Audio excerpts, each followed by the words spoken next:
Ed, one of the things I appreciate about you in our relationship and exploring the dynamics between parents and offspring, fathers and sons, fathers and daughters, I came to really appreciate something in you that I was always looking for in my father that I never got. And that was a kind of relationship and rapport that I probably have more with you in a mentorship way than I ever had with him. You very free, sharing your wisdom, your perspective on the world, and that was something I always felt like I wanted from my father, was that maybe it was a 1950s Ozzie and Harriet moment where, you know, father gives you this one or two pieces of advice that you carry through your life, and that makes a difference on, you know, the decisions you make, and that was never there. But after the fact, in getting to know you, in exploring those kinds of things, I got to get some of that wisdom and different perspective from someone that I could see as a father from a different age and era.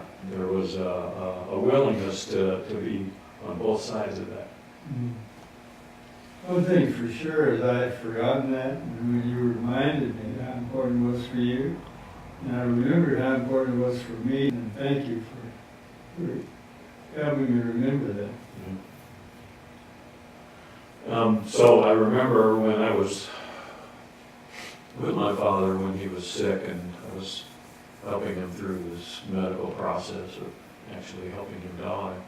And it was, you called me, we talked, and in that 5-10 minutes, we probably talked about more stuff and shared more stuff in that 5-10 minutes than I had with my father the whole month I was there.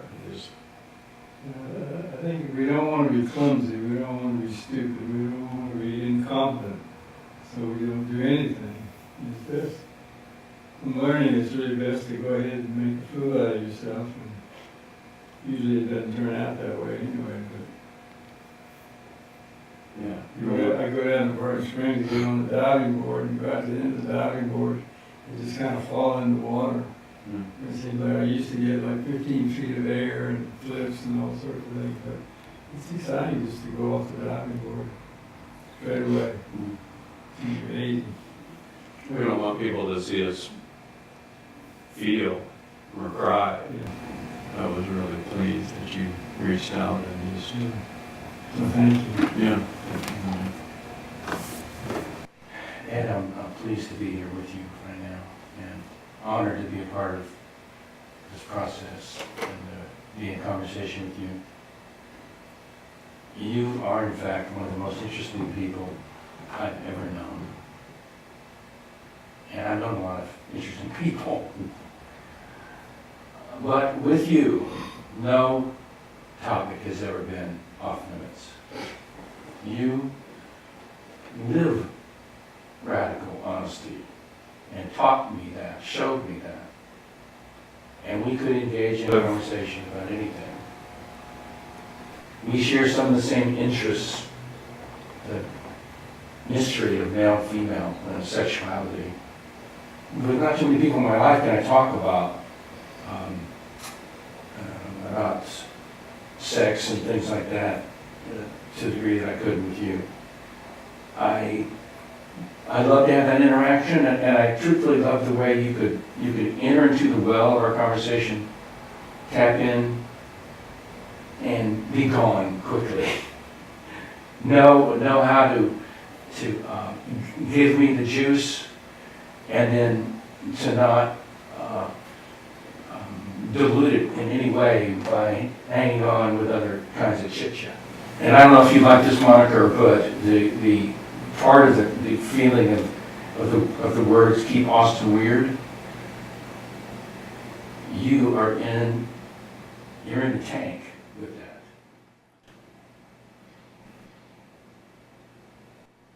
It's not common that there's someone you can talk to where nothing's off limits. Any outrageous, undiscussable, hidden. Turn over the rock, and Ben is willing to talk to you about it. If you can turn it over, you are willing to look at it with me. That's really special. Yeah. And I appreciate that a lot about you. It's really fascinating how when someone like you says something is true for you about me, and it's a shock to me, like, God, I never looked at me that way in the mirror. I never thought that I would talk about anything.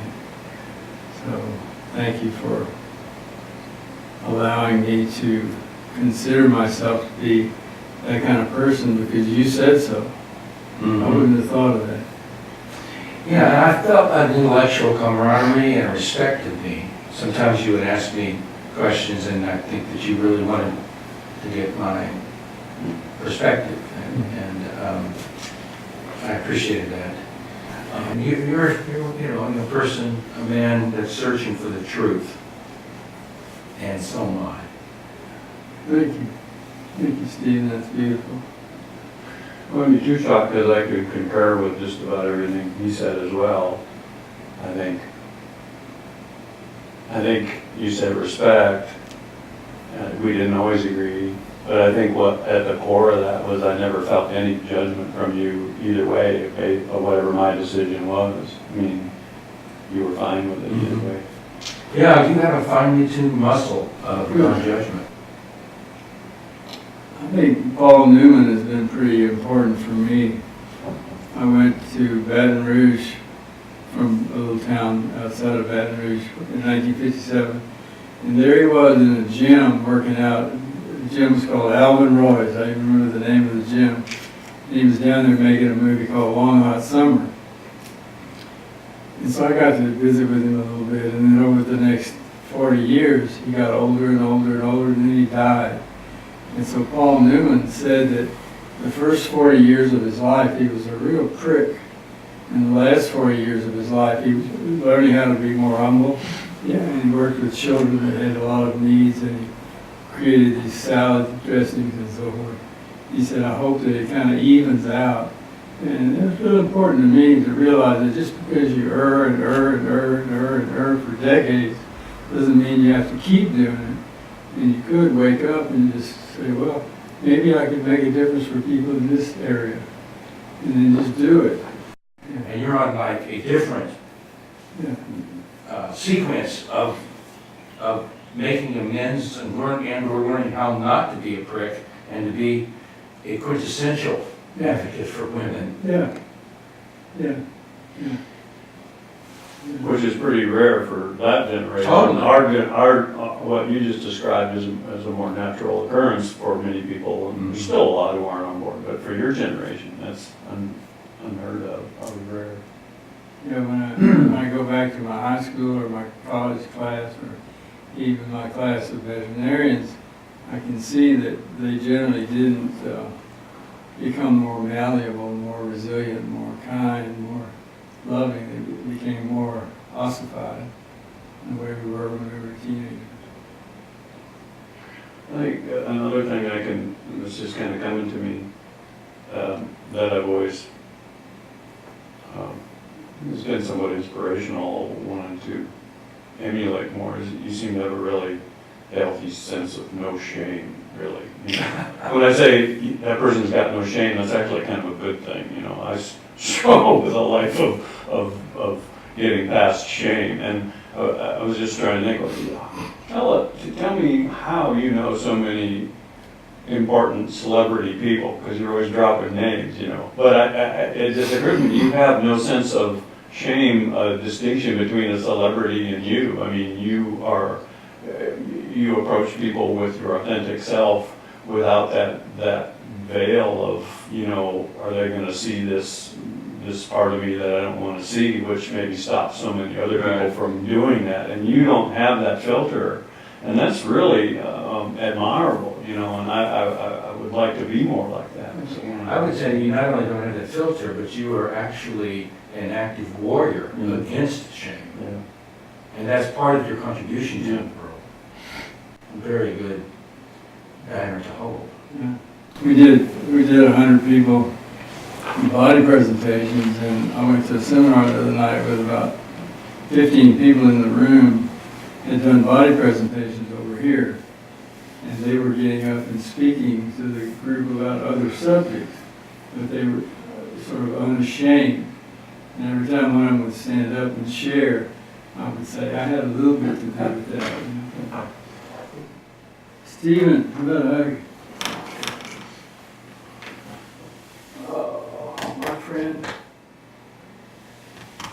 Thank you, thank you, thank you.